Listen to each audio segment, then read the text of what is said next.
The very first memory I have of Munfordville was that the courthouse had burned. And my family were worried to death about the records being lost or being burned. And I couldn't figure that out because the only records I knew was the kind that you put on the phonograph and played, and I thought they could just get some more records. I couldn't figure that out. Of course, I was very small. But that is my very first memory. And the next memory that I have that stood out in my mind was there at one time, I don't know how many, but the last person that was hung in Hart County was hung right out here on the courthouse lawn. So the story is told that this man had a fight with another man over a woman. And so he kind of goes home and gets his gun and shoots that man, and then they hang him right out here on the courthouse lawn. So those are two of the first memories that I have of Munfordville. At the time, I was county attorney, and I was a fairly decent ball player, and I was the leadoff batter, and walked out there and beat the bat up and down on the plate a couple times, and stood there. And I can't use the exact word, but somebody said, blank you, Lang, blank you, Lang. And I hit a ball, they said it was as far as, it bounced off the wall, the roof of the building. And I went around the base, and I went up to find that guy that was talking. Well, I knew him real well. It was Nicky Wilkerson. And I'd sent him up there, and that was his revenge. But I sat up there with him, and he introduced me to the other prisoners and so forth. That's back in those kind of days. We save a copy of the papers every week and put them in a special place, flat, and then we send them off to be bound. And so we have them back to 1929 in books. Which year is this? This one is 1966. I think is Right. Yeah, 66. See, they had little odds. Social and personal. And Yeah, see, Rowlett's, Cave City, I mean, it was short items. Looks like it made the front page. It did, right, Yeah. Yeah, a lot of it did the front And page. all the deaths would make the front page, and it's very political back in this era too. Precious memories, how they linger, how they ever flood my soul. In the stillness of the midnight, precious, sacred scenes unfold.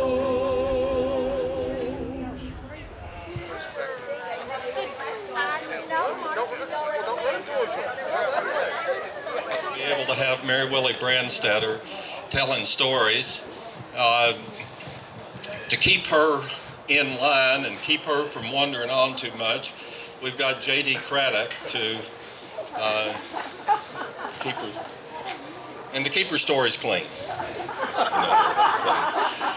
But anyway, this is a wonderful occasion. For those of you that weren't here earlier, this is the first annual Remembering Munfordville Day, and we don't know when it's going to be next year. Somebody said, can we pick a warmer day? Well, If it was tomorrow, it would be a warmer day, wouldn't it, Sandra? But busy. And Dottie would come in well with us. And this is our yell that we would have to start a meeting at sub-deb. I'm a sub-deb, and my hair is seaweed, and my ears are made of leather, and they flop in windy weather. Gosh, oh him, tough as a pine knot. Welcome, Wild and Willie sub-deb from the West Bank. And can't you imagine a bunch of girls doing that? On the telephone exchange was right over here. And when I was growing up, you didn't have to worry about your parents knowing who you were, or where you were, or what you were doing. And our number at my house was 118, and the Hart County Deposit Bank was number 8, and Owen Motor Company was number 2. And when you got ready to go somewhere, you just cranked the phone and called the exchange, and you said, I'm going to be up at the Hubbard's house playing. And then if your mama wanted to know where you were, she'd call the exchange and said, oh, your son's up at the Hubbard's playing, I'll connect you. So you didn't need an answering machine, so you dial and you say, I want to call 118. And they'd say, well, your mama's not home. She's at Marion Hubbard's. I'll connect you up there. So you really didn't need a computer. You didn't need anything. All you needed was somebody running the telephone exchange that had a good memory, because they knew where everybody was in town and whose house they were at, and you didn't have to worry about it. And they could keep up with you that way. Of course, sometimes I wouldn't tell them. How they ever flood my soul.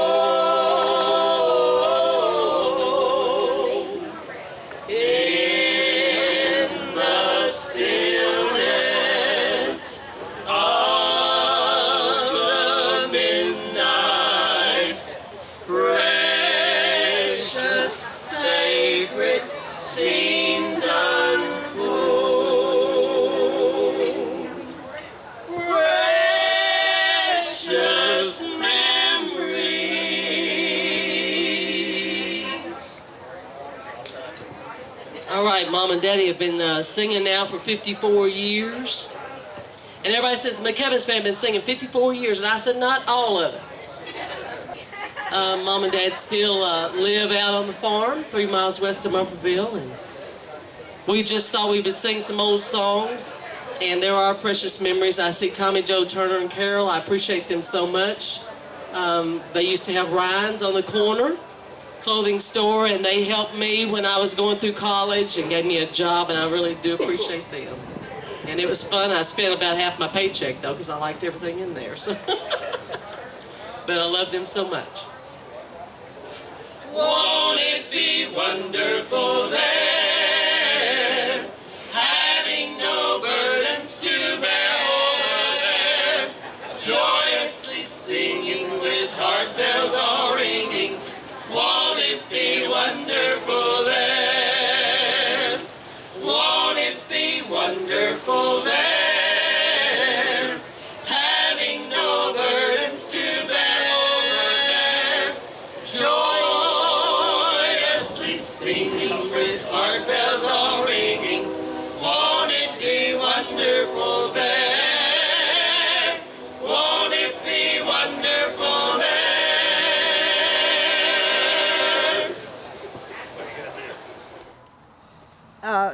Before the streets were paved, if you wanted to ride your bicycle, you had to ride on the sidewalks. You couldn't ride on the streets because they were gravel. I was just riding a tricycle then, so it didn't make any difference. Main Street was paved. We had 2 drugstores. They served ice cream, drinks. The lower drugstore had sandwiches. We had a bakery, at least 3 grocery stores, usually 2 to 3 restaurants along the street. We had 2 hardware stores. There was a jewelry store. 2 banks. 2 banks. 3 department stores where you could buy your dresses, shoes, fabric for clothes. There was a man named, and I think his name was Hubert Hodges, who had a little store up between where John Goodman's office is now, a little bitty store, and he sold all these neat little candies and little fuzzy chickens and rabbits, and he made snow cones. And on a Saturday afternoon, everybody wanted a snow cone.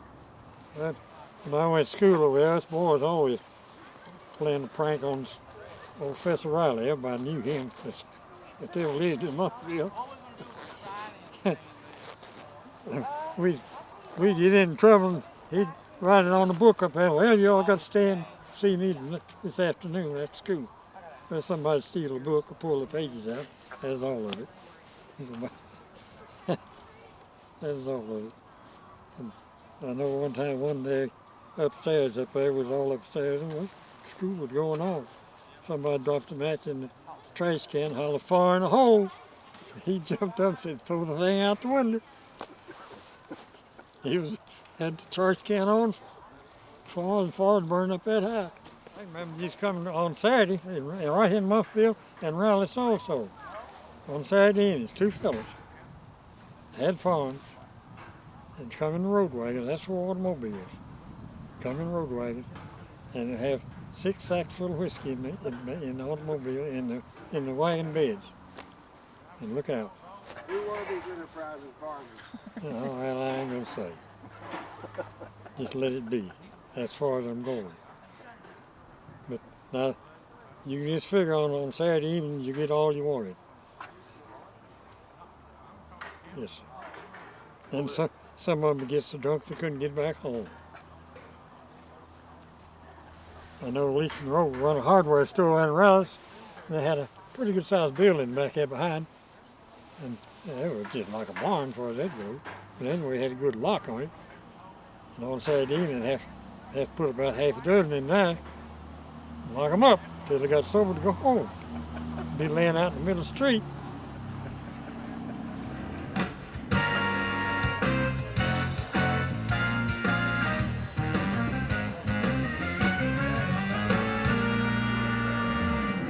I don't have a closet religion. I can't hide the God I serve. I've got to let the world know wherever I go. I've got to praise and serve the Lord, serve the Lord. Well, Munfordville was full of characters. They were always pulling tricks on each other. That's in the good days. In the good days. Good days. Yeah. Davis, the county attorney, David Stewart.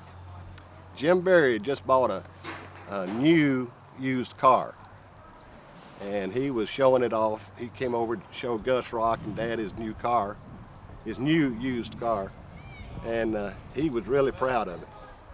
Well, he came into the furniture store, and David came over and put one of those bombs on his car, and Jim came out and started that car. As soon as he started the car with this bomb, boom, big explosion, smoke rolling out from under the hood, and I can see the expression on Jim Berry's face now. Well, he opened the hood and he saw it was one of those firecracker things. Well, he started looking around to see who had put it in his car.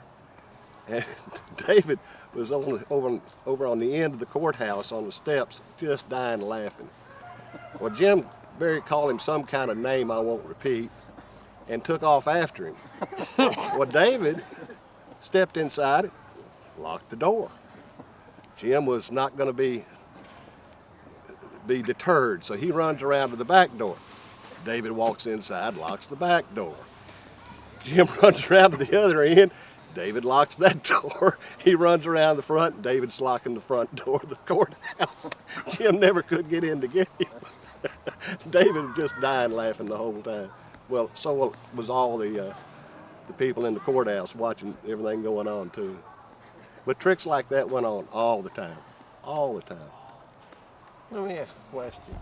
Bill, what kin were you to Bill Richardson that worked for Willie Turner at the... Kurt Richardson. Brothers. His brother. Brothers. He's your brother? Yes. Now, he played a lot of tricks on people.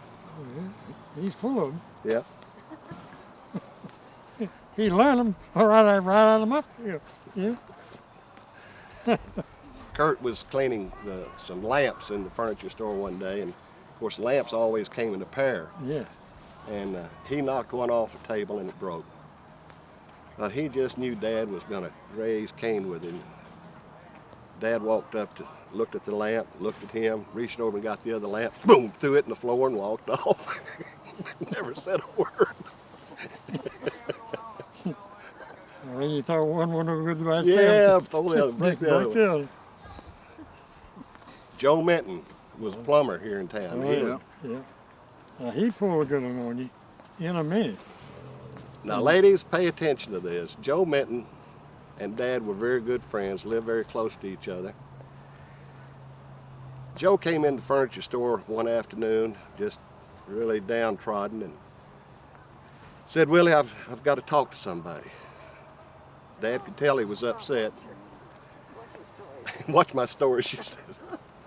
And Dad sat down, and said, Joe said, what's the matter? He said, I've got to talk to somebody. He said, Alice Faye, my little daughter, said, I found out she's been peddling her little butt all over this town.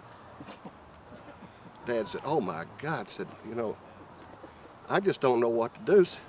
I've got 4 boys, I've never had that problem, Tears came up my dad's eyes, and Joe's had tears in his eyes. And Joe said, well, I think I've got the problem solved. And Dad said, well, Joe, what in the world did you do? He said, by God, I took her bicycle away from her.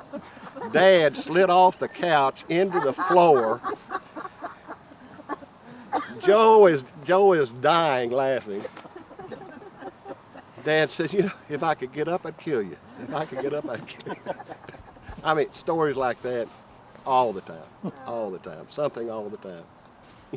Some of the great stories revolved a bit around your grandfather and his driving abilities. He had none. Wouldn't you say, Charlie? Oh, he didn't learn to drive till he was about 35. Well, and he in his later years, he had a maroon old coupe. Dad said one time that car came through the front door of Owen Motor Company